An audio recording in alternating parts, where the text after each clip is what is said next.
All right, I have a special guest, someone that's been on multiple times with breaking news stories. Today, we're going to be going through some of the biggest stories in the news. To help me do that, I have Charlie Spiering. Charlie, thank you so much for joining me again. Hi, Steven. It's good to be back. All right, so just some background. Charlie is a journalist with the Daily Mail. He's broken several big stories on Kamala Harris, the assassination attempt on Donald Trump's life, and also on President Biden. He's also an author. He authored a book by the name of Amateur Hour, Kamala Harris in the White House. Charlie, yesterday, Donald Trump and others spoke to a sold-out crowd in Madison Square Garden. 20,000 people inside the arena. It's believed another 80,000 outside of the arena. Republicans found this to be extremely patriotic and inspiring. However, MSNBC and now Democrats are just on this like rampage of comparing Donald Trump to Hitler. They said that this is the beginning of his madness. He will use the military to attack the American people. They flashed image after image of Nazis marching, saluting, rallying. Why does MSNBC feel a need to sink to this low level of journalism? Well, you'd have to ask MSNBC, but it's pretty clear already where they're coming from. They're terrified that Trump could become the president of the United States again, and they really have run out of ways to sort of prop up Kamala Harris and put her back up on a pedestal when she's proven time and time again that, she's not very good at doing interviews. She's struggling to get her message out. That's why you have this last minute panic from the media elite to sort of, try to get to just completely destroy Trump in the minds of, common sense conservative voters, right? The conservatives that are watching MSNBC are sort of the more professional conservatives who are looking for, who are reading from the news on both sides of the aisle and trying to make up their mind about who they're going to vote for. I suspect that there's a lot of them who already, might be willing to support President Trump. But just in case there's anybody on the fence, MSNBC wants to make clear that this is a time to be very afraid. If you vote for Trump, you are literally Hitler, is really the last argument that they're making right now. And it's for those of us who were around in 2016, when the coverage that they gave Trump back when he wasn't even a threat. He wasn't considered a threat to Hillary Clinton, but they still treated him this way and just trying to smear him as a Nazi at every step. Unbelievable. Yeah, it seems like whenever you've run out of something to say, you call someone a Nazi, and this seems to be what they're leading with, which tells you they are indeed running out of time and running out of, I guess, names to call him. However, it was received as very patriotic. Many of the speeches I felt were full of good information. Do you think that this inflammatory rhetoric is helpful to Kamala Harris? Is it even helpful to MSNBC? Is this the kind of echo chamber information that their listeners want to hear? No, it's really surprising to see. And if it was Kamala Harris, she's run on this idea that we're going to turn the page on this divisive way of campaigning, and we're going to turn the page on Donald Trump, and we're going to move forward in a bipartisan way to find common ground in the future. Those are just talking points. Those are just words. Everything that she's demonstrated is that, yes, she wants to talk about Donald Trump in terms of being a Nazi, racist, fascist. And that's her number one goal in the closing days of her campaign. And certainly the media is taking a very similar track. Well, let's just talk about, this German dictator from 1942 and just try to smear Republicans as much as we can. And there was a couple of fun memes that went out too. It's just like, look at all the other Republicans running for president that they smeared as, a fascist or a Nazi. And then, it's all of them, right? This is a common talking point. I think most people see it for what it is. Yeah. How come when Bill Clinton held a rally at Madison Square Garden, he was not referred to as Hitler? They didn't, flash back to Hitler coming and giving a speech. When Jimmy Carter received the nomination at Madison Square Garden, again, nothing. Are you saying that it has nothing to do with the location? This is just a uniquely Democrat talking point to try to humiliate or shame or defame Republican candidates? Yeah, absolutely. Look at, Donald Trump's from New York. He helped make the skyline of New York. He loves New York. This is part of who Donald Trump is. So it's no surprise he wants to be at Madison Square Garden, the site of all the major sporting events. And, all of the fights, the biggest fights are at Madison Square Garden. If you can pack and sell out Madison Square Garden, you're considered a peak New York individual, a peak New York of, and so many Republicans were like, why are you going to New York to do this? Because New York's not going to vote for you for president. But it really demonstrates what Trump is trying to do. He's trying to demonstrate this cultural moment. I'm from New York. I'm back in New York, despite of everything they tried to do to me. And I'm going to keep fighting to go forward. And I'm going to, I'm going to have all these guests on stage who are, interested in what I'm talking about or on my side, and I'm going to put them up on the stage no matter what they say. I'm not going to censor them. I'm not going to control them. I'm going to try to create a fun, free-loving rally that actually inspires people rather than just try to button it all up neat and tidily. Okay. So you recently did an article over on the Daily Mail where you wrote about Jerry Wartski. He's a 94-year-old Jewish man. Sadly, his family was captured by Hitler and the Germans in Poland. He was 8 or 9 years old. His entire family was killed by the Nazis and Hitler. He says he finds it incredibly insulting to compare Donald Trump to Adolf Hitler since he lived under both, and Trump had a 4-year track record of not being against Israel, not being against Jewish people. What were your thoughts as you wrote that article about Jerry and his experience? And as you've covered Donald Trump, do you see him as a raging anti-Semite? Yeah, it's interesting to, when you have that moment of somebody who is actually at Auschwitz who rolls up his sleeve to show the tattoo. Sure, it was a Trump campaign video, but it was a very powerful testimony from someone whose credibility on the issue is impeachable, right? He has the right to choose and endorse whoever he wants. And then when you see that, and when you see Trump praying with the Jews to recognize the first anniversary of the October 7th terrorist attacks, you can definitely see there's no anti-Semitism there, and that he actually cares a great deal about the Jewish people. He has Jewish people in his family. So I think the common anti-Semite trope is kind of running thin. And certainly, we know that just by polls of American Jews that they typically prefer Democratic candidates. In this case, they typically prefer Kamala Harris. But there is a big portion of conservative Jews who like what Trump has done. His record on Israel was unimpeachable. He had a really good record, better than most past Republican presidents. He did things that they would have never considered. So there is a very passionate minority of Jews who support the president and the former president. And I think that they should be heard and their stories should be told. Yeah.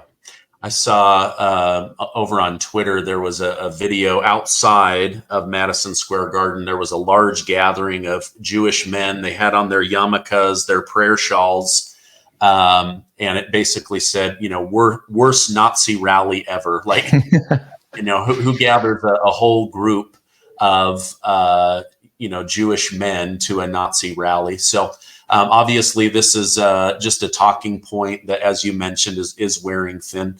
Why, in your opinion, do you think the Democrat Party sees MAGA and Trump as such a threat? Is he just the next domino they have to knock down, or is he and his voter base a genuine threat to their existence or the country?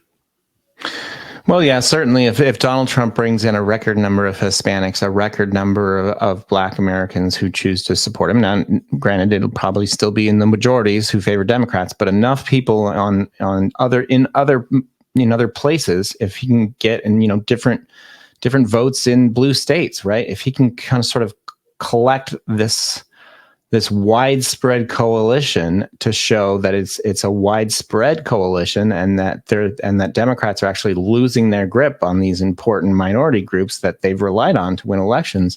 I think that spells doom for the Democratic Party. That's why Kamala Harris is out there doing as many interviews with black media as she can, reminding them on everything she can, painting Trump as this racist who will not help them, and painting her as sort of the champion of the Black American community, African American community.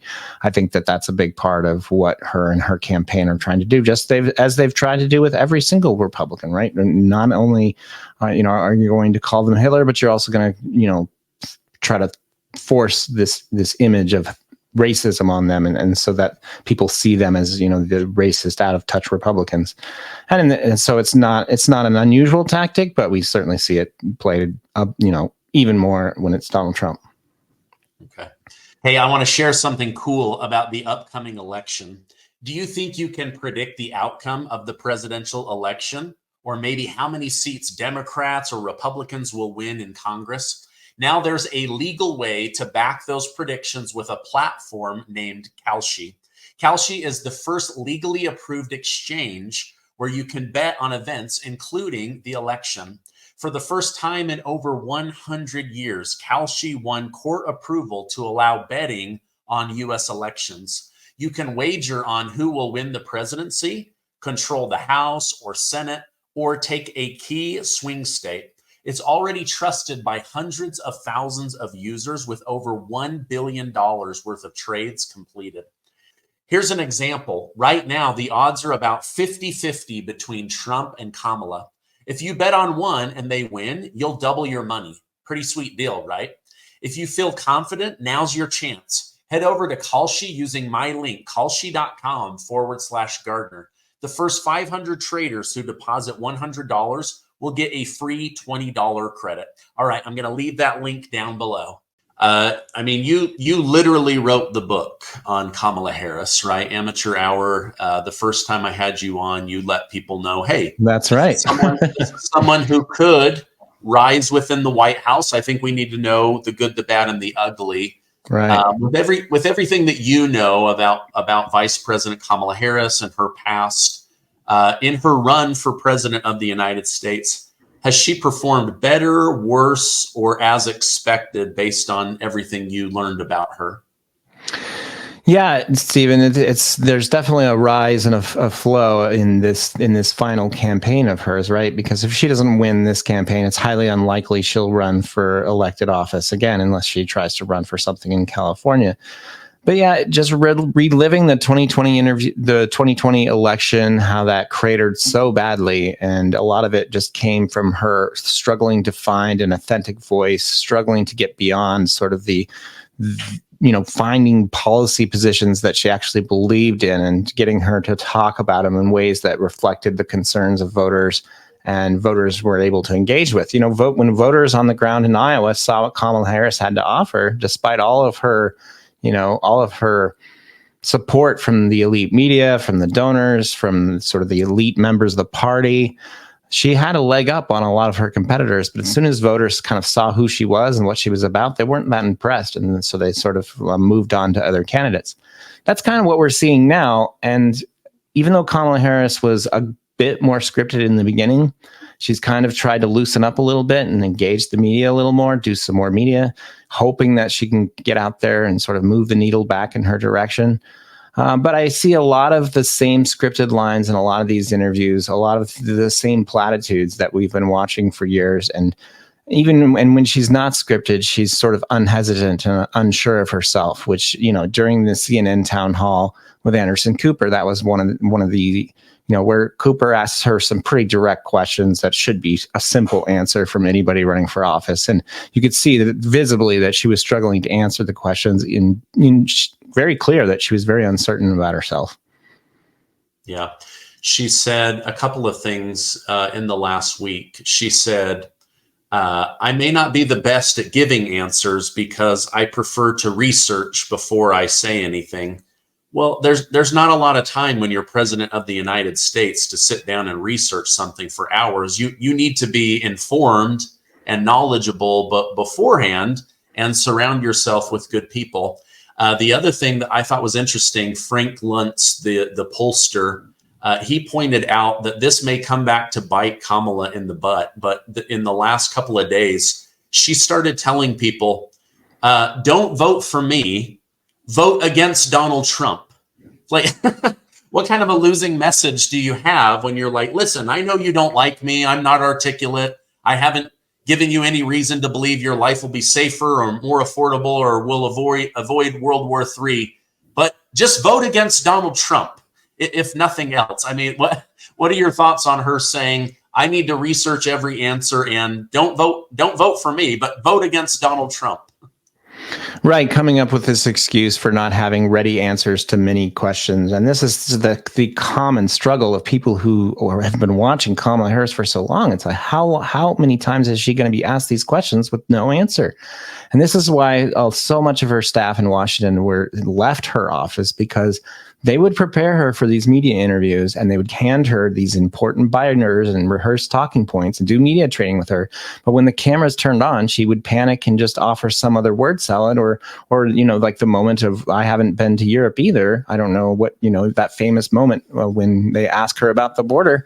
These are the kind of incidents that they'd run into and just end up realizing that it was time for them to go, because she would turn around and then blame them for her lack of preparation, but she hadn't done the work. So that's a very big feature of Kamala Harris, which isn't going to get any better if she's elected president. It'll only get worse. And then, as you mentioned, the other thing is just like, so many Republicans, so many Democrats really struggle on this issue, and it's going to be tough for her to keep going. Yeah, I agree. Okay, over on the Daily Mail, this isn't an article that you wrote, but you guys have Christoph Berad, who is an economist, securities expert. Bloomberg News listed him as the best economist for predicting the U.S. economy for the last 11 of 12 years. He is saying, according to your article, as he reads the polls, the news, as he's seeing how Wall Street is rearranging, that he is saying he believes this is all leading towards a Donald Trump win. Any thoughts on that? Can you, through the polls, the trend and momentum, how the stock market is behaving, do you think that those are indicators of where the American people's head's at when it comes to voting? Yeah, I think so.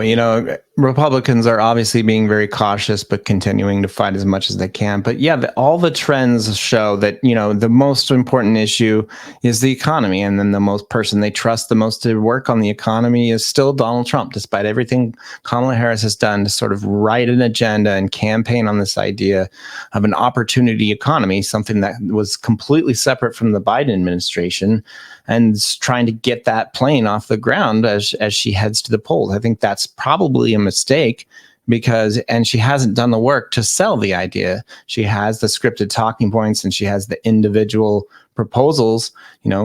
Let's give $8,000 tax credit to a new family. Let's give a big tax credit for people buying a new house. Let's give a huge tax credit for people starting a new business.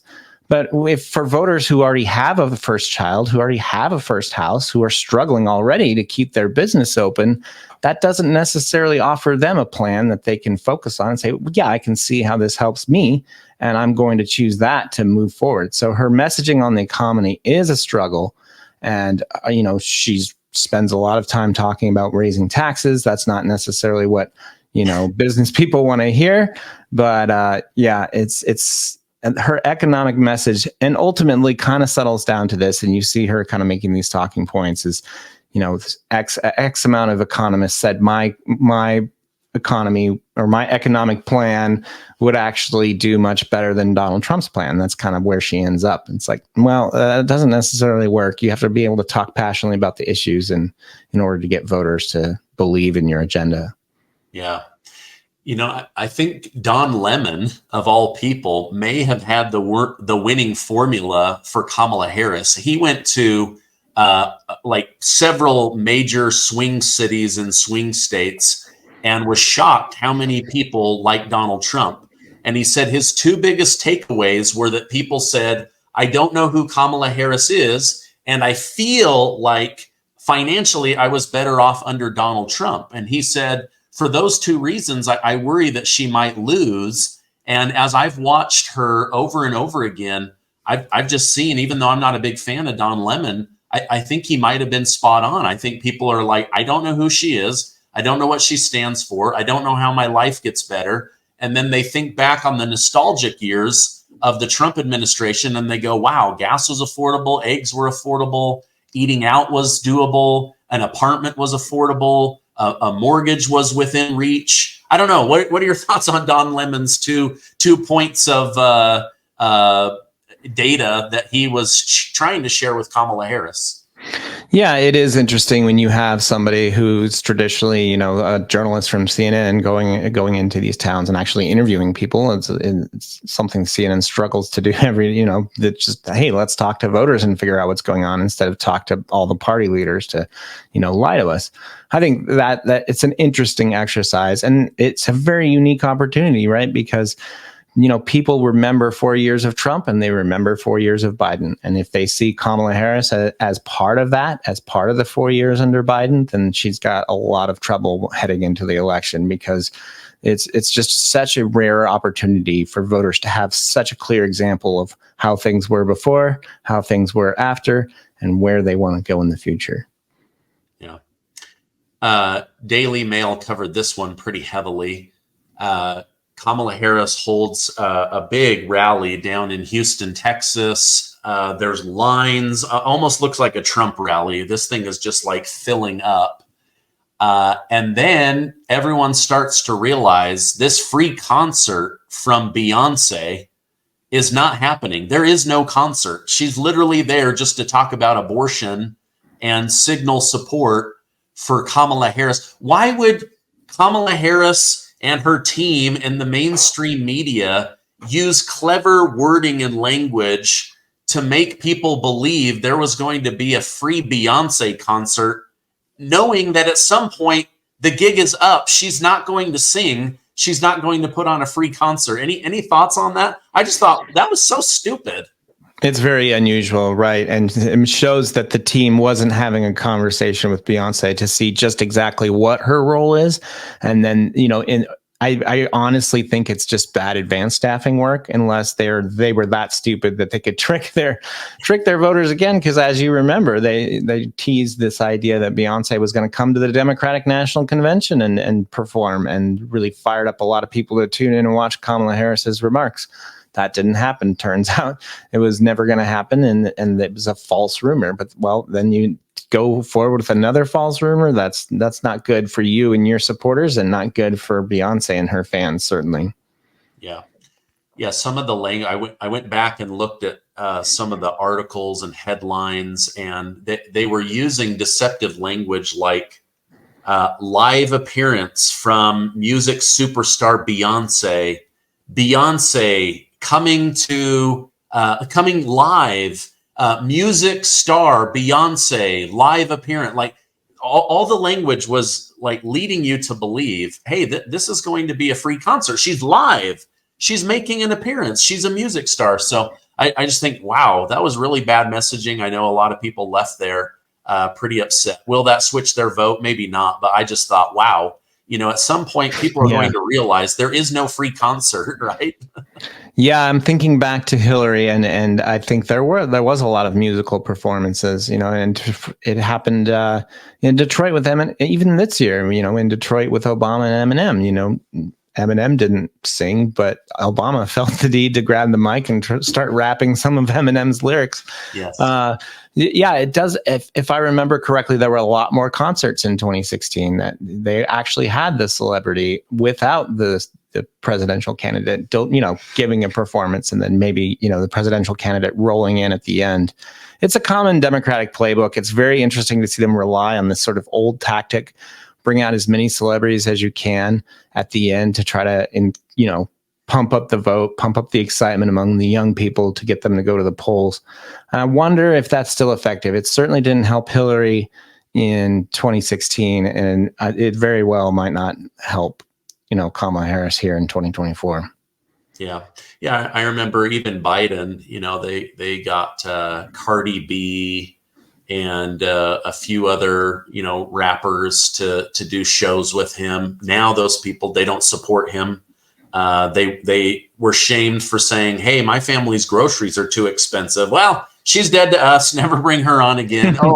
My cousin, his testicles swole up after getting the COVID shot. No, never bring her on again. It's like they were dropping these people that weren't supporting their narrative. I don't know that the results would be the same or anywhere near the same. They could actually even be better, though I doubt it. As of right now, just over on YouTube, the Joe Rogan, Donald J. Trump interview is just surpassed 34 million views. Over on Spotify, I have to imagine it's double or triple that. This was a huge success for Joe Rogan as well as the former president. Do you think Kamala Harris should go on Joe Rogan? I know there's a lot of pressure for her to go on. I don't know. Someone that gives on average a 7-minute speech trying to do a 3-hour interview. What are your thoughts on her going on Joe Rogan? Yeah, I think it would be a net positive. I think that, if she had a conversation with Joe Rogan about anything he was interested in, and he made it very clear when he was interviewing Trump, like, this is a conversation. I'm not going to interrupt your thoughts. I'm not going to press you on the issues. I'm just going to have a conversation with you about things I care about and things you care about. And I think it's a very, very strong formula, and any candidate should feel confident putting their candidate through that, even though Joe Rogan isn't necessarily and his audience are not super Kamala Harris supporters. These are the people you need to convince that you're a real human, you're a real human person. You can empathize and talk normally about normal issues and not just speaking talking points. And you can answer moderately interesting questions, not even tough questions, as we saw with the interview with Joe Rogan and Donald Trump. So I think it is a net benefit. The only problem is, and this is what they're concerned about, is that at some point in the 3 hours where there'll be moments of where Kamala Harris seems uncertain or unable to answer one of the questions, that'll go viral and make her look bad. And I think that the ultimate calculus is they're trying to avoid those moments and really just trying to find more friendly podcast audiences. Certainly we saw with Charlemagne, he was helping her along with helpful questions. Charlemagne, the god of the Breakfast Club. I just watched one with Shannon Sharp on his podcast, pretty friendly, pretty basic questions, and a lot of the same, her reciting a lot of the same talking points in response to the questions. Interestingly enough, an operative I follow in Texas mentioned that Kamala Harris was set up to do the interview, but they couldn't agree on Joe Rogan not being able to ask certain questions. I think that's one of Rogan's preconditions. It's like, no, I don't, there are no preconditions from this interview. I will ask you whatever I want. And so I think ultimately Kamala's team might have been a little afraid of being unable to control some of the questions in that interview. Interesting. Yeah. I can't imagine that he would agree to being limited. I'm sure. Right. I'm sure that hurts your audience. That's always a bad look. Exactly. And I'm sure, like, one of them, don't ask the vice president about when she knew that Joe Biden was having memory issues or dementia related mental difficulties. That's a question that she wants to avoid. She's demanded that question not be asked in other interviews. So I have to imagine things like that. Things that might tie her to the negative parts of the Biden administration. She would not want to be tied to those. Someone she is tied to that maybe you did some research on when looking up all of your details for Amateur Hour is her sister Maya. I read that she was overheard calling her sister incompetent, that she has asked her to not join her on the campaign trail, that she sees her as a net negative, that she might actually say something that Kamala would be embarrassed about, or maybe be questioned about her past. I don't know. What are your thoughts on her asking her sister Maya, hey, distance yourself from my campaign, please?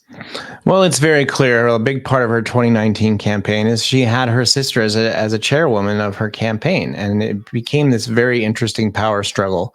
Kamala Harris was supposed to be leading the campaign, but her sister Maya is the campaign chair, so they can't have the tough conversations that they need to have about how to be more disciplined and be better prepared for interviews and questions and talking points and policies and ideas, and even campaign strategy. Meanwhile, the campaign manager is too afraid to cross Maya Harris, making the sort of campaign, everybody's sort of in charge, but nobody's in charge, and certainly not Kamala Harris. Ultimately, it's up to the candidate. If you want to run to control the country, you have to prove that you can run a campaign, and you can tell your campaign advisors, no, I'm going to do this and not this. And we saw her do so many different reboots on so many different issues, even in that failed campaign. I think that a lot of people ultimately blamed Maya for that. Ultimately Kamala Harris is to blame, but Maya being on the campaign, the family, the close relationship made it very difficult for, professionals to operate in that campaign. Interestingly enough, one person I talked to who was familiar with the extended family dynamic seemed to think that they blamed Maya Harris for the problem. She is a former ACLU activist in California and was a huge part of the sort of the social justice messaging on the Hillary Clinton campaign. And so there was very much this the reason Kamala Harris went so far left in 2019, a big part of it was that Maya Harris was on her campaign chair, kind of cheering her on to shift her position on a whole host of issues. Yeah. Do you mentioned if Kamala loses, that she will probably not run again in the future. Maybe, I don't know, she might go for governor of California or something, retreat back to where she had some credibility, maybe some popularity, maybe some love. Do you think Democrats at this point regret running her and not having a accelerated primary after Joe Biden decided to drop out of the race? Yeah, if she loses, it's going to be a big civil war in the Democratic Party, right? There were so many forces at work. There were so many hurt Biden people who felt that he could have clawed his way back. There's so many people who supported Harris and wanted her to succeed despite not having evidence of her succeeding. That if they had just looked at past campaigns, they could have pretty much come up to the conclusion that this campaign would be run in a similar direction. So I do think it'll be a very ugly period of reckoning for the Democratic Party, but I think ultimately Kamala Harris will sort of move on out of national politics and just be content being the historic first, Black woman vice president. And then, like you said, there's been rumors that if she returns to California, maybe she'll want to run for governor to replace Gavin Newsom. And maybe Gavin Newsom gives a shot at the presidency. We'll see how it all shakes out. Yeah. Yep. Only time will tell. Okay. Tell us in our final minutes, tell us a little bit about Amateur Hour, your book. And then I'm going to put a link to it down below, as well as to your Twitter and your Daily Mail articles. Yeah, I first kicked this off in 2023 and spent a year writing it, and we published it in January to just basically talk about who Kamala Harris is, where she come from. A lot of people are familiar with sort of the awkward word salads and how she's gone viral for those reasons, but it's important, and I argued at the time in January when I spoke with you that it's important to know who she is and where she came from, because we need to know, because there's a very real possibility she could be the 47th president of the United States. And it certainly, that was a bit of a surprise in June when Joe Biden did ultimately drop out and shocking everybody and putting Kamala Harris back on the pedestal too. So if you read the book, it's a pretty easy read, pretty short read. If you want to pop over and read it before the election, it's definitely, I wrote it with the feeling that, with kind of a Veep feeling, like this is someone who's risen up through the ranks of power, constantly hoisted by the elites, this kind of oligarchy that keeps picking her off the pile of failed candidates and putting her back up there and trying to give her another chance. And this is sort of the ultimate test when we'll see whether or not this, political amateur at the time when she first ran for president is ready for the national stage and the presidency, or whether or not she can even win. That'll be very interesting. Yeah. Yeah, it's almost like the childhood game I used to play, King of the Hill. Like she keeps falling off, and someone else keeps trying to reinstall her. Versus, getting there for being the strongest or the best or the fastest. Well, Charlie, I appreciate you coming on and going through this information. I'm going to put a link to the book as well as your Twitter and your Daily Mail. Thank you again for coming on. I hope you have a great rest of your day.